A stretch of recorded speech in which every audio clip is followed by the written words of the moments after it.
his glory because he deserves it. Praise God, my brothers and sisters. I greet you in the mighty name of Jesus. I thank God for this day he has given to us. It's a gift that we should celebrate because a day is made for us. We have to glorify the name of God because of this day on your behalf. And I praise God for you and me who are still alive. It's not our own making, by our riches, by our education, it's by His love and tender mercies that we are still alive. So we thank God for that. I really thank God because Himself is God. No one else but Him alone. So His name should be glorified in the world of the living. Hallelujah. Praise be the Lord Jesus. Yes, I'm Amos, Apostle Amos, from Sons of Sunday International, based in Pretoria, South Africa, and I bring the greetings from ministers of God in Sons of Sunday International. May the good God bless you. They love you and they respect you. Thank you for choosing Sons of Sunday International to be part of you, to like, to comment, to share. Whatever you are doing is, amazing. We do praise God. We do thank God for that. We can't take it for granted. We have to praise you. We have to say thank you for endeavoring, because we very much know that you use data, that it takes space, and it takes even some of your time. But when you are there, it also shows that you are really a man or a woman of God, and we thank God for that, because the gift of salvation comes from God, doesn't come from any human being. So let us not boast about it, but really it's by God's grace that we are called and chosen from the group that is being called. Yes, allow me to have a worship song. Then from there, I will tell you other things. But before even I tell you about even if I go, before I go to the worship song, allow me to tell you the program of the week, the programs in the week. Yes, every midday, like now time, we are always having lunch hour. We are always having lunch hour. Then every midnight, we are having a prayer that unveils a new day. For lunch hour, it goes from Monday to Friday. For lunch hour, it goes from Monday to Friday. Then for a midnight prayer, that one is always every day from Monday to Monday. Then every Tuesday, 6:30 p.m. in the evening. Every Tuesday, 6:30 p.m. in the evening. Praise be the Lord Jesus. We always have a program of children called Raise a Child to Adore God. Raise a Child to Adore God. That program yesterday was there. If you missed it, wow, go search for Sons of Sunday International. Look for those programs. They are there. They are always there. You can as well go to YouTube, search for Sons of Sunday International. You will find that group. That message. It won't leave you the same. God bless you. Prophetess, thank you for joining. May the good God bless you. Prophetess Gorothi Rabhoro, God bless you. And those that are going to join us on the way, we also praise God for you. And those that are going to listen after us, we always bless you and bless God for you. Yes, every Thursday. This is every Thursday, 6:30 p.m. We are always having a program. Ask your pastor. Ask your pastor. Yes, it's a bit dark, meaning I have to make some changes. Ask your pastor. They are telling me that it's a bit dark, so I will try to move around, see if I can manage the darkness. They are telling me that it's a bit dark. I don't know. They will tell me if it's clear or what. I don't know if it's clear. Is it clear here? Yes, they will tell me. They are saying it's dark. And,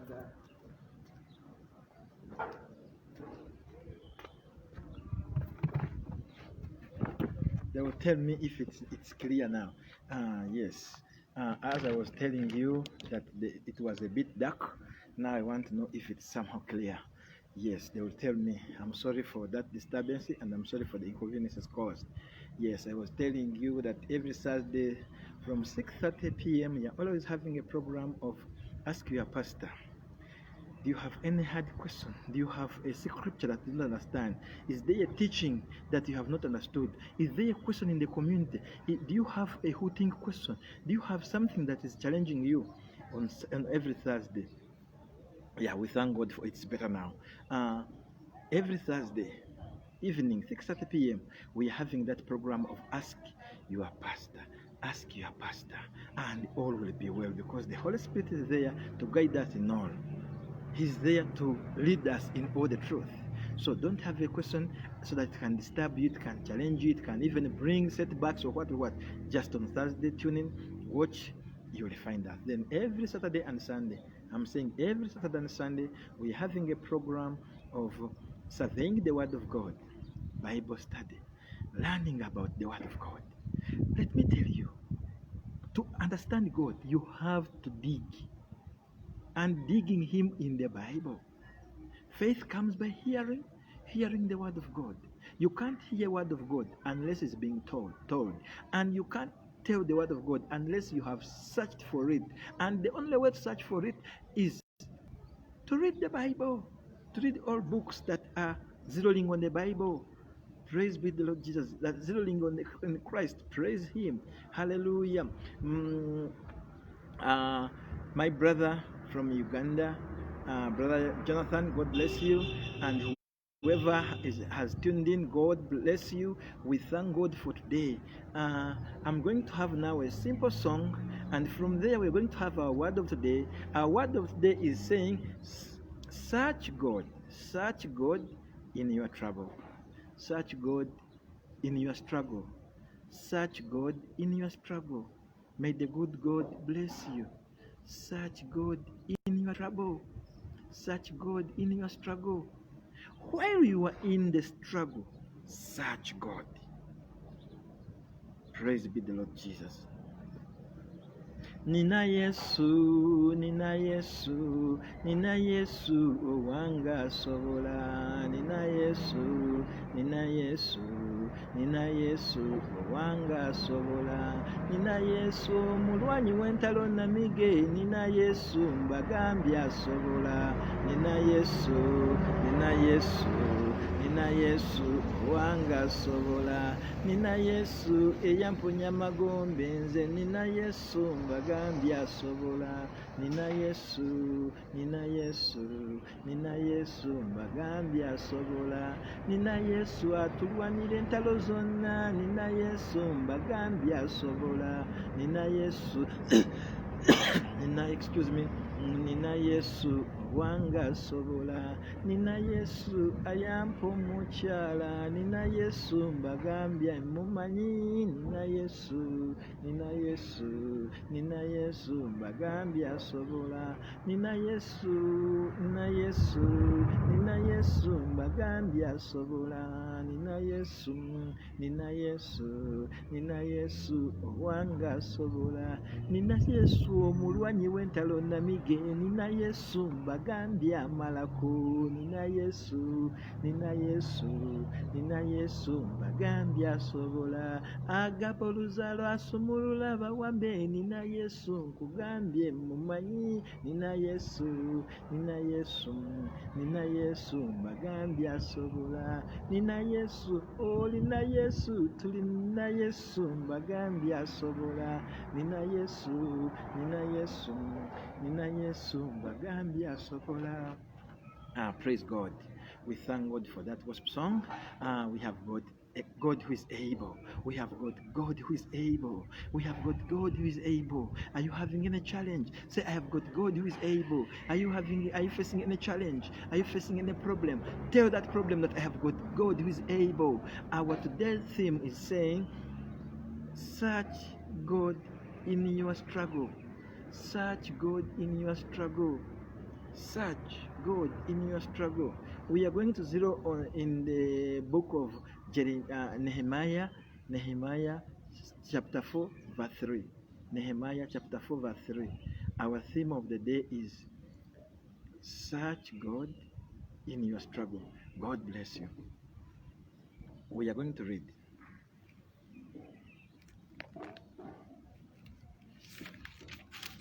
We are reading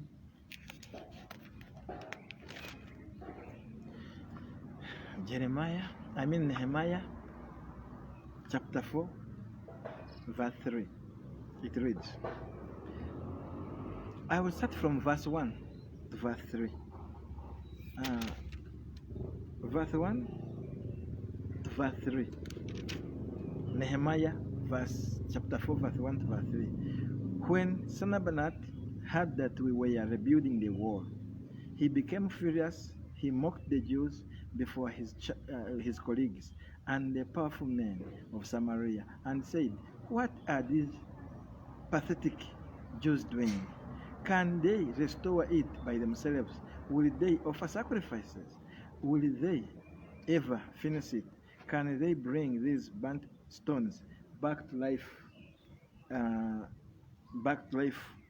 from the mods of ruby? Then Tobiah the Ammonite, who was beside him, said, indeed, even a fox climbed up what they are building, he will break down their stone wall. Praise be the Lord Jesus. We are reading Nehemiah chapter 4 verse 1 to verse 3. My brother and my sister, you can read Nehemiah chapter 4 verse 1 to verse 3. Thank you, Prophet, for writing. I want to tell you one thing. That our enemies know our weakness. Abalabe baffe bamanyi obunafu bwaffe bwe buli.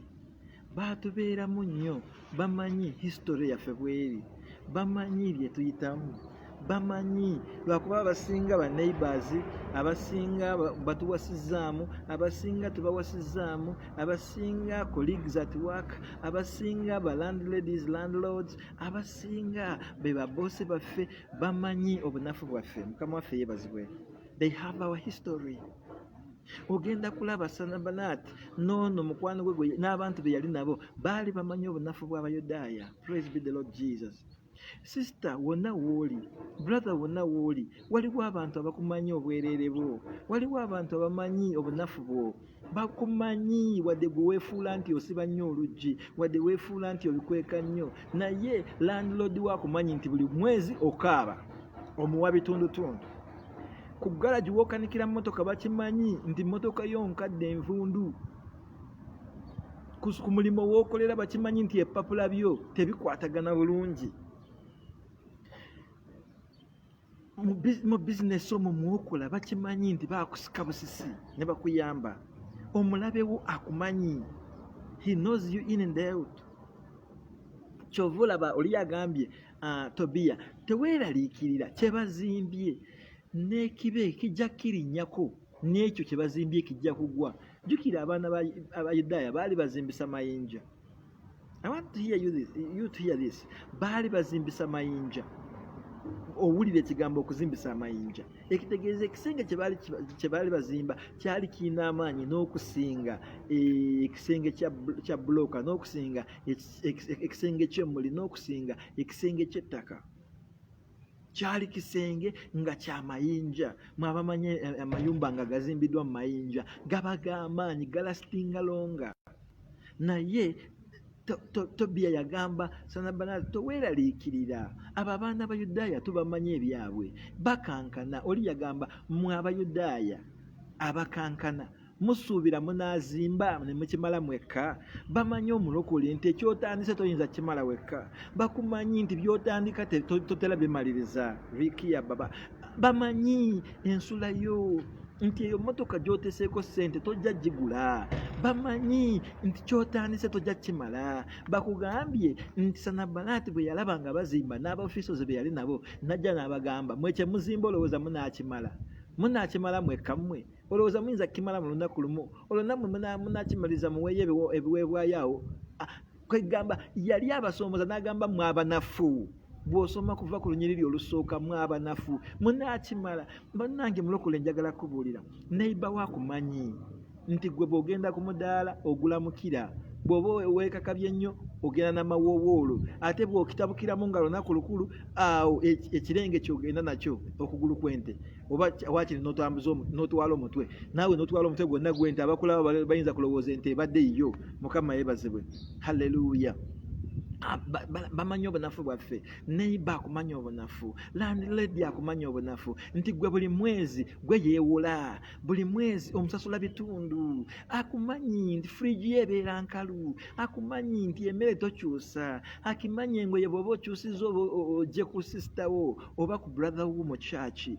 Abalabe baffe batumanya wa history. Mukama waffe yeebazibwe. Kyova Tobiya yagamba bali temweraliikirira abo Abayudaaya kye bazimba n'ekibe bwe kinaakirinnyako kijja kumenyeka. Naye mmwe abaana ba Katonda abatambuddeko mu bibuga, ababaddeko mu mayumba ag'amaanyi, ennyumba ddala ddala ezimbiddwa mu mayinja, ennyumba eyo eba ngumu nnyo. It lasts longer than even ennyumba eza bulooka, than even ennyumba ez'emmuli, than even ennyumba ez'ettaka. Naye oli yayimirira mu bujoozi, mu kujereekirira, mu kusoomooza nti kye bazimbye mubawe akadakiika, ekibe bwe kinaaba kitambula byakyo ne kiteekako ekigere kyakyo nakyo kijja kugwa.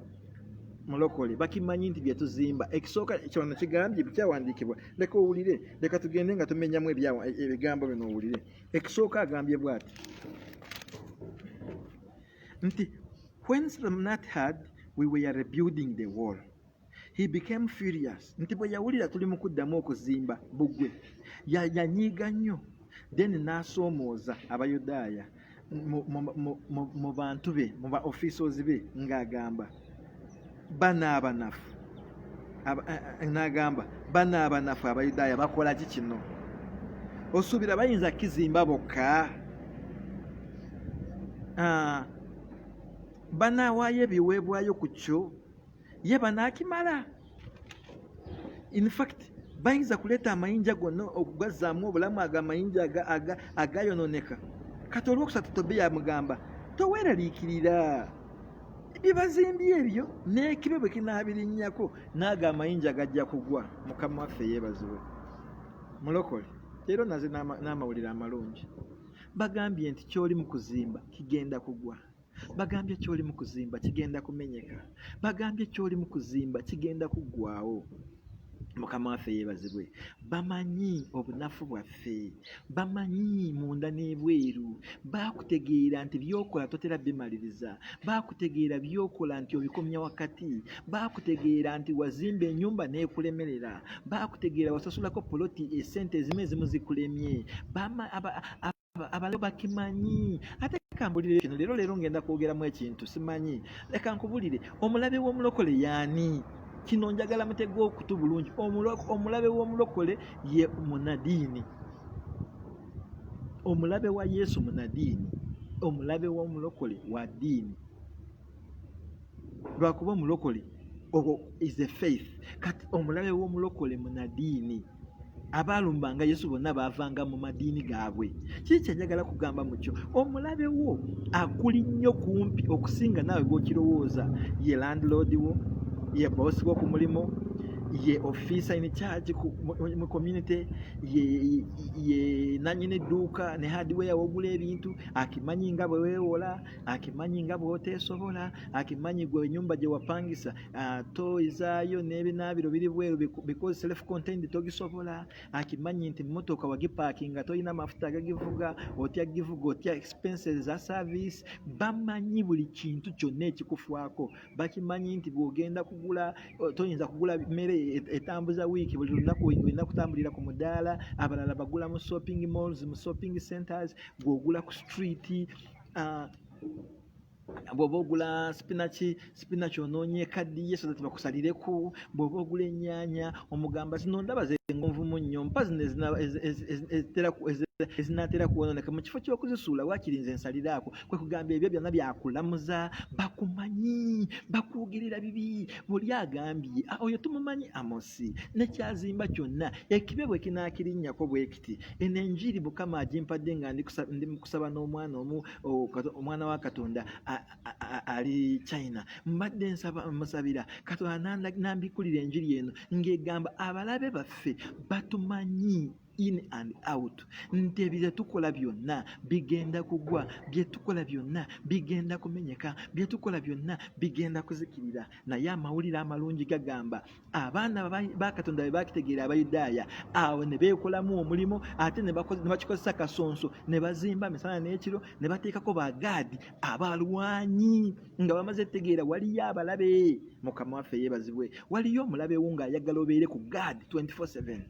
Kyova tulaba waliwo omuweereza gwe bayita Pastor Sakila, Mukama waffe yeebazibwe, Ronald, yateekawo prayer watch.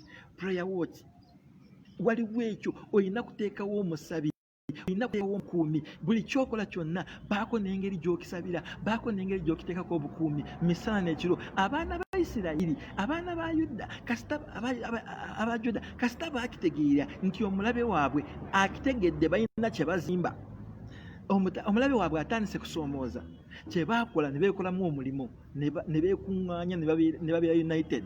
Abalokole tulemeddwa okwekuŋŋaanya ne tufuuka kitole. Abasiraamu beekuŋŋaanya ne bakwata ssente zimu ne baziwa abantu abamu ne basuubula, kale amagoba ge bafunamu ne bakwata ne bawa abalala okutuusa ng'osanga obusiraamu bwonna bugagga. Naye ffe abalokole twefutika bwe tuti buli muntu kalina tayagala kuta, batumanyi kakyala naffe twekolemu omulimu. Tutandike kukola ebibiina ebyo, kwegamba tubeere kimu. Nehemiya kye yakola n'akuŋŋaanya Abayudaaya n'ababuulira ekiriwo, ne bafuuka kimu, ne bafuna guruupu eyeekuuma, ne bafuna guruupu ezimba, kwegamba misana n'ekiro nga balina changes shifts, ne bazimba nga kyoma kyokka nga Nehemiya agambye Katonda owulidde, banyooma bakuyisaamu amaaso, naye ffe tumanyi oli ku luuyi lwaffe. Oluyimba lujja oli ku luuyi lwaffe, Yesu oli ku luuyi lwaffe, oli ku luuyi lwaffe, omulabe waffe yani basumulula, Yesu basumulula, nkugambye n'omulabe yesega wama. Bali abasajja baali balina obusungu, waliwo akulinako obusungu kweyo marriage gy'ogendamu, waliwo akulinako obusungu kweyo jene gy'oyagala kugendako, waliwo akulinako obusungu akulowoleza bibi kwekyo ekizimbe ky'ositula, waliwo akulinako obusungu ate akulowozeza bikambwe kwogwo omulimu gw'ofunye oba gw'okola, waliwo akulinako obusungu ate akulowoleza bibi, akuŋŋaanyiza n'abalala, akwogerera amafuukuule kwekyo ky'okola. Naye mu bo bakuŋŋaanyiza mulimu abakumanyi nti you will fail, mulimu abakumanyi nti you are trembling, mulimu abakumanyi nti you can't manage, mulimu abakumanyi bw'otandika bikoma wakati. Naye wulira amawulire amalungi leero, nzize n'amawulire amalungi leero, ogenda gawulira. Bwe tugenda mu Nehemiya, awandiika Nehemiya 2 verse 10 and verse 19. Nehemiya 2 verse 10 and verse 19. Verse 10 yegamba bweti, when Sanballat and Horonit and Tobiah the Amorite officials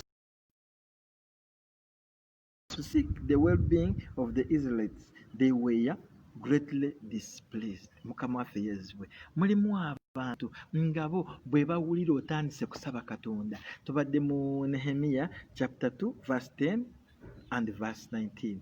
Nehemiya chapter 2 verse 10 and verse 19. Waliwo bwe bawulira nti otandise kusaba Katonda, otandise kunoonya amaaso ga Katonda, otandise kukoowoola Katonda, mulimu abantu nga kibakwasa obusungu, kibakwasa obujja, bafuna nugu. Why? Because baba bamanyi nti gwe kati kyano gy'otutte eryekkubo ddungi era ky'okutte ogenda kimaliriza. Mwanyinaze muganda wange, ekyo ky'okola gwe manya. Waliwo abatakyagaliza ate waliwo abalwanyisa, waliwo abaagala gwozikirire. Naye nkuleeta amawulire amalungi agamba nti ogenda kuwangula mu linnya lya Yesu, ogenda kimaliriza ky'ozimba mu linnya lya Mukama waffe Yesu, bagenda jjukubira mu linnya lya Mukama waffe Yesu, olw'ensonga ali ku luuyi lwo asinga ali ku luuyi lw'ensi. Bwe tugenda ku 19, Mukama waffe yeebazibwe, bwe tugenda ku 19 yegamba, when Sanballat the Horonite, Tobiah the Ammonite official, and Gesem the Arab heard about this, and despised us and said, excuse me, what you are doing? Are you rebelling against the king? Baina babakutiisa okimanyi nti otyoboola ekika, ebyo byokola okimanyi nti otandise kuvumirira ekika kyaffe, ebyo byokola okimanyi tebiikiriziganya naye bajjajja baffe, okimanyi nti gwe mwana gwe gwe wasekerya waka okimanyi mwana gwe ffe tuyina essabo waka waliwo byokola nga batandika okusekerera nga bagamba olinga you are doing something against king olina byokola nga bikontana n'ekyo ekisaanidde okuba kikolebwa mu community naye nkugamba toggwamu maanyi totya Katonda wo agenda kuwanguza Katonda wo agenda kuwanguza Katonda wo agenda kusoma leka bakujerege leka babeere nga bamanyi history gye bamanyi si kyekyo leero kyoliko ogamba ayatandika omulimu omulungi mu nze era agenda gumaliriza olina kweteekamu mooti egamba ayatandika omulimu omulungi mu nze alina ogumaliriza abalabe bange kye babadde bamanyiiko nti nze bwe ntandika ekintu sikimaliriza nti nze ndi mutiitiizi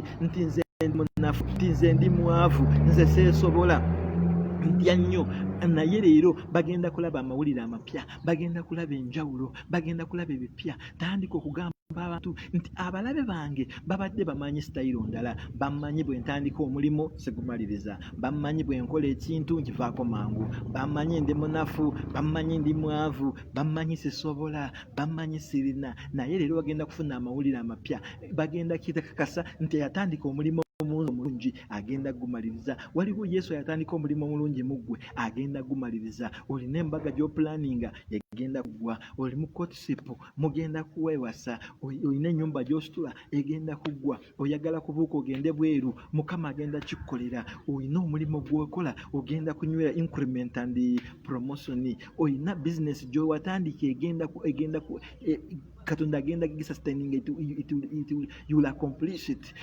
ebibala bigenda kuvaamu olina abaana Katonda agenda kubawa fees agenda abakuza olina omwami wo Katonda agenda kubawa happy family olina obuweereza Katonda agenda kuwa amafuta agenda kusitula agenda kugabirira kimu kyokka kyolina okulaga sitaani nti be united abaana ba Nehemiah ne group ye they were united and they knew for sure they were weak. They knew it that they were weak.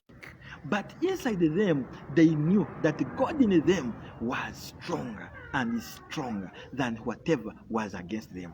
Nawe inakwetegeera gwenga Gorethi, gwenga Amosi, gwenga Olivia, gwenga wetekako erinnya nze ndi kibya kinafu naye ate bwe mbeera ne Katonda mbawa amaanyi siwunyibwamu njagala kugirayo akantu akagenda kuba ate kalala nnyo kano kawulirize bulungi kino kyenjogera nze njagala nnyo omusajja gwe bayita Bobi Wine nkyogedde njagala Bobi Wine sigambye mu kumulonda sigambye mu butamulonda nkwata bulungi gwayagala kulonda Bobi Wine Mukama akuwa omukisa mulonde gwatayagala kulonda Bobi Wine naawe londa gw'oyagala nze nga Amos njagala Bobi Wine ebikolwa bye Mukama yeebazibwe abantu baali bamumanyi ng'omuyaga abantu baali bamumanyi ng'omwana w'oku street abantu baali bamumanyi ng'ateesobola abantu balina history gye bamulinako naye mundaye Ribaka ikuya katarakatakyo ye mundaye alina kye yeemanyi mundaye awulira mulimu ekiboilinga rikuba yakayaya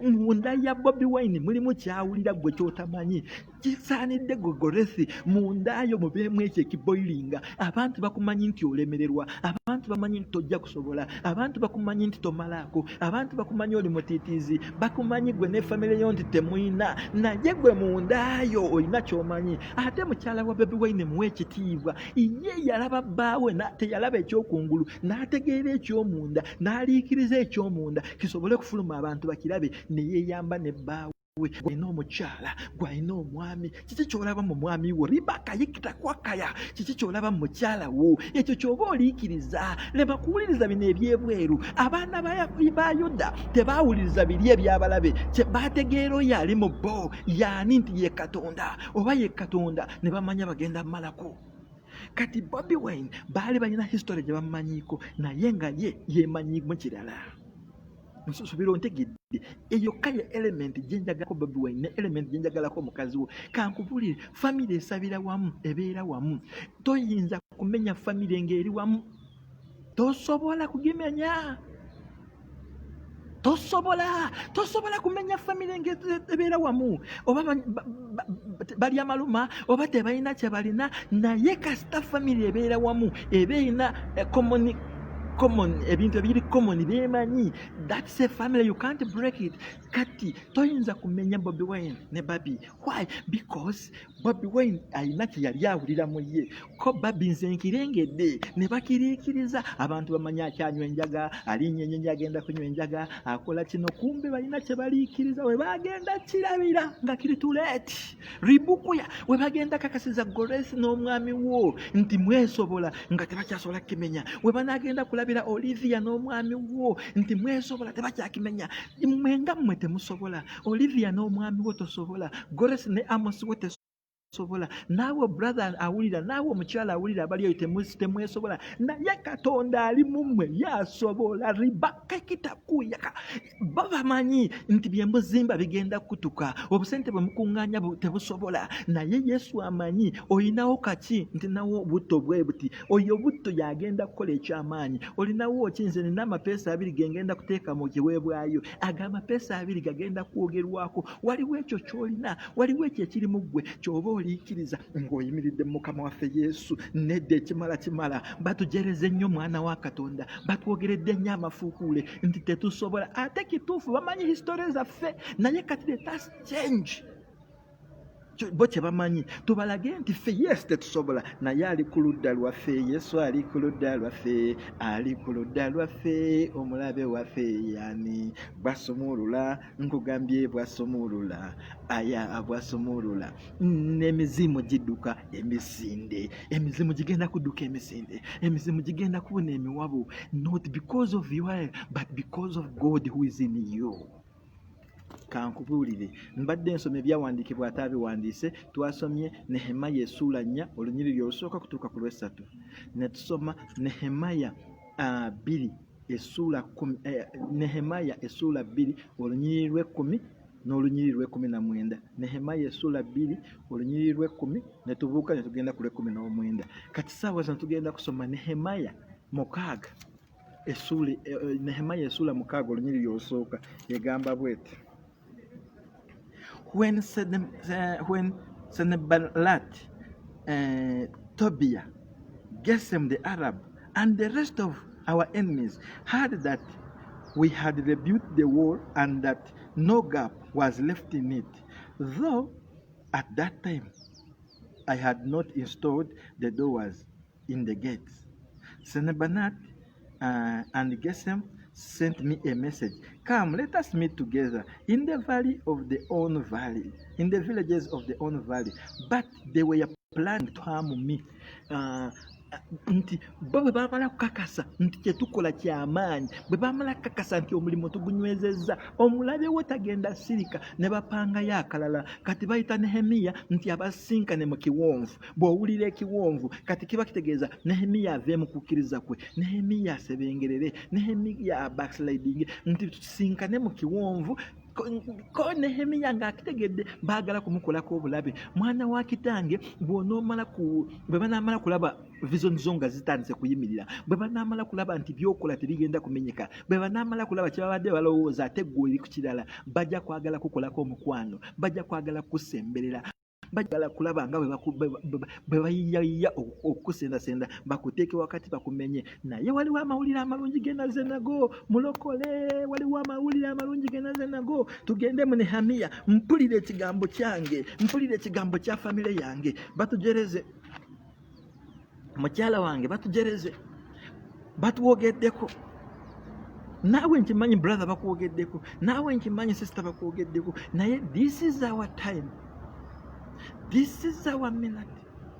This is our season to show them that our God is a living God. Our God is on our side and our God is at work. Bw'osoma Nehemiya essula 4, Mukama waffe yeebazibwe. Nehemiya essula 4, tudduke emisinde gw'amanyi okusoma mangu. Ribo. Nehemiya essula 4, Mukama waffe yeebazibwe. Yes, yena gyendiko. Nehemiya essula 4 olunyiriri lwa 2. Nehemiya essula 4 olunyiriri lwa 2 erina Bayibuli kyegamba. Mukama waffe yeebazibwe. Bayibuli erina kyegamba. Egamba bweti Nehemiya essula 4 olunyiriri lwa 2 Nehemiah essula 4 olunyiriri lwa 2. Wherever you hear the trumpet sound, gather to us there, our God will find us. Gwe kasita owulira ekkondere nga livuga wekuŋŋaanye, mwetwekuŋŋaanye tugere Katonda agenda kutulwanira. Mulokole ekkonde livuze eryo livuze tudde obunabi bwe buzze nti kyozimba ogenda kimaliriza, nti kyokola ogenda kituukiriza, ogwo omulimu gw'oliko ogenda kufuna promotion, ogenda kufuna increment, eyo jane gy'oyagala kugenda ogenda gigendamu. Maama wange Patricia, ky'opulaninga kyonna kigenda kubeera. Sister Olivia, kyonna ky'oliko ogenda kivuunika. Gwe Gorethi prophetess, kyonna ky'oliko ogenda kimaliriza. Riba ya kataya, nawe mwanyinaze, nawe brother yenna kyoliko kyonna ogenda kimaliza. Kasita ekkonde livuga kyemukola mwekuŋŋaanyize wamu. Kyetulina okukola kati ba brothers and sisters, let us be united. Leka omulokole obeere united n'omulokole. Lema oleme kwogerako omulokole munno, lema ab'ensi baleme kutegeera. Leka Katonda waffe yaba atwetegerera nti ekkondere bw'ona oliwulira, obunabi bwe bw'ona obuwulira, ekigambo kya Katonda bw'ona okiwulira nti bye mukola mujja byemaliriza, mwekuŋŋaanyize wamu, Katonda abalwanirira entalo. Mwekuŋŋaanyize wamu, Katonda ye mulwanyi waffe. Olina abakujerega, olina ekikusoomooza, olina ekikuyisizaamu amaaso, gwe totya. Leka twekuŋŋaanye wamu, Katonda agenda tukolamu amakulu. Okwekuŋŋaanya wamu tusooke tukitwale mu nsi y'omwoyo. Leka Katonda Kitaffe tube naye, leka Katonda Omwana tube naye, leka Katonda Omwoyo Omutukuvu tube naye. Abo nga tubalina abo obusatu obwo. Kati nze ne mukyala wange ebe famire, mutunuulire famire ya Bobby. Mutunuulire famire ya Bobby ebeere kyakuyigirako eky'amaanyi. Tunuulire ebifaananyi bya Bobby, otunuulire n'ebifaananyi bya leero. Tunuulira gwe baali bavumirira, otunuulire Bobby wa leero. Toggwamu maanyi gwe mukyala gwe ne mwami wo. Toggwamu maanyi gwe mwami wo n'omukyala wo. Toggwamu maanyi gwe brother wo ku kyoliko kyonna. Toggwamu maanyi gwe sister ku kyoliko kyonna. Kimu kyokka, lwanyisa kiri ekiboilinga mu ggwe kiveeyo. Let whatever is inside you correspond with the outer part. Let the people who have been mocking you, who have been abakuyisaamu amaaso, abakusoomooza, abakujereka, leka bagende okulaba nga ate tebakyakumenya, baagale kukwekolako omukwano, bakusendesende nti ofuuke bakwano baabwe nga baagala kukutta, naye nga gwe bagambe ali munze amala. Ali munze amala. Katonda agenda kulwanirira, Katonda agenda kusumulula. Luno olutalo si lwaffe. Goresi mukyala wange, luno olutalo si lwaffe. Recent waŋŋamba fe olutalo lwaffe tululwanira ku maviivi. Olutalo lw'abalokole, the solution is between the knee and the ground. The solution to your question, the solution to your problem, the solution to your challenge, the solution to everything that you are facing is the distance between the knee and the ground. Mukama akumpeera omukisa nga tufuuka kitoli. Mukama akumpeera omukisa nga tutandika okwetegeera nti Katonda ali muffe y'atulwanirira. Mukama akuwa omukisa ng'omaze kimanya nti gwe wekka tosobola, naye Katonda muggwe asobola. Ogwe kitegeere nti kyotandise ogenda kimaliriza. Abalabe bo bakulinako history, bagamba muviire bambi ow'ebirengaze nga n'erinnya baalikyusa. Mbambi Goresi Sokolinde kanguze bano abakasitoma bo baagala ebyamaanyi. Ekyo nkimanyi, ngenda kulwanyisa wakiri wasigalewo cabbage. Leka bye babadde bakumanyiiko bagenda kulwanyisa wasigalewo cabbage. Leka omugambe nedda nakubidde essimu nga nzija nti nina bye njagala. Ebyo byonna mbadde mbitwala. Ate in fact kankulekereko ne ssente n'enkya ebijja byange. Leka omuntu omulage nti osobola. Oyo makanika abadde akukanikira mu motoka ng'akugamba ononsonyiwa ngenda kukubira essimu nga ndi free. Anti bano basasula kaasi. Ate ebyo mbimanyi. Yes, ngenda kukanikira ndi makanikawo naye nja kukanikira ekya. Nedda mugambe nedda. Omulimu gwa meka nti gwa ssente bwe ziti zikwate, kati gwe bw'ona owulira olina obudde nkubiro ndeeta ekidduka okikanike. Ate nasigenda kikozesa wookifunira wonna genda wakojja sanga yekisumuzo lwakuba nvuzeera empya. Leka abantu kyabadde bamanyi mu ggwe balabe ekipya. Ate kigenda kukolebwa si nkya siddi leero mu linnya lya Mukama waffe Yesu. Nkusabira okusumululwa, nkusabira omukisa, nkusabira unity, nkusabira breakthrough, nkusabira total deliverance, nkusabira okuzzibwa bujja, nkusabira okuyimusibwa, nkusabira okuzzibwamu amaanyi mu linnya lya Mukama waffe Yesu. Kuggwe ayagala okulokoka, ddamu ebigambo bino nange. Gamba, ayi Yesu, mpulidde ekigambo kyo. nkakkanye wansi w'omusalaba gwo, ndese ebikolwa byange byonna ebibi, nze mu maaso go, nzikiriza n'omutima gwange, njatula n'akamwa kange nti wazuukira okuva mu bafu era oli mulokozi wange. Kuva ne leero Sitaani n'ebikolwa byayo byonna mbyekutulako mu linnya lyo Yesu, era nkusaba onsonyiwe wonna wenkoledde obubi mu kumanya n'obutamanya. Leka omusaayi gwe wayiwa olwaffe okuba balungi gw'onaalizeeko ddala buli kyonna ekitali bulungi. Mukama, nsaba ojje amanya gange mu kitabu ky'okufa gawandiike mu kitabu ky'obulamu, Ayi Taata, nsobole kubeera mwana wo mu linnya ly'omwana wo Yesu. Leka gwe abandokola, leka gwe abansumulula. Kuva ne leero njawukana ku Sitaani n'ebikolwa byayo, era nze njatudde nti ndi mulokole.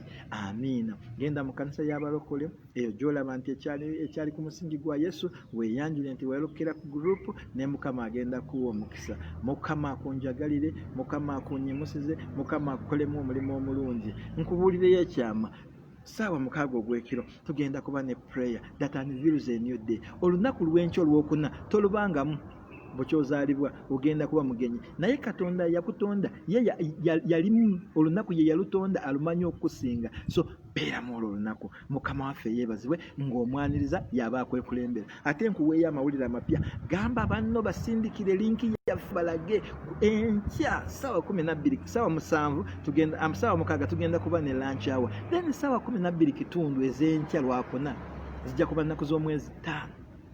Tugenda kuba ne Ask your pastor, buuza musumba wo. Waliwo ebibuuzo bingi eby'okuddibwamu, waliwo bingi by'ogenda kuyiga, waliwo ebingi byengenda kuyigira ku ggwe. Mukama akumpeera omukisa. Ng'oseyaringa message eno, buli bw'oseyaringa message eno giseyaringe ku Facebook account yo. Mikwano gyo gijja giraba, nakyo kijja kubeetanira okulaba nga batunoonya. Mu kutunoonya ekigambo kyakutula kigenda kugenda mu maaso. Abaseyarinze Mukama abawa omukisa. Top fans Mukama abawa omukisa. Gwe giseyaringe, waliwo mukwano gw'ayagala ekigambo kino kigenda musumulula. Genda ku YouTube channel, teekamu amanya Sons of Sunday International, Sons of Sunday International. Genda tulaba, bw'otulaba likinga, followinga, ate tokoma ku ekyo, subscribinga tusobole okuweza ennamba, ministry esobole okukula, ate n'ekigambo kyakitona tusobole okubonaawala. Mukama akumpeera omukisa, akunjagalira, naye nkuwadde ekintu gwe amanyi family ya Bobi Wine gitunuulire bulungi. Leka ekuteekemu ekyo ekintu ekigamba if he did it, if he has done it, I can also do it in the mighty name of Jesus. Mwagala nnyo olw'ensonga alina byanjigiriza. Simanyi gwe omwagalako ki, naye nze mwagala okugamba nti abalabe kye bamanyi ye ne mukyala we, ye ne famire we si kye bamanyi. Naawe njagala gwe ne famire yo abalabe bo kye bamanyi nti oli munafu, tojja kusobola, tojja kumalako. Leka ate bo balabe nti gwe oli kirala nnyo. Ate kirala kye mbagamba mwe famire, Sitaani teyagala famire lwakuba famire yeekola obuweereza, eyagala nnyo gimenya, ereeta olugambo, ereeta ki. Kati gwe kyokola mwenyweze ne famire, musabire wamu, mweyagale, mukole buli kyonna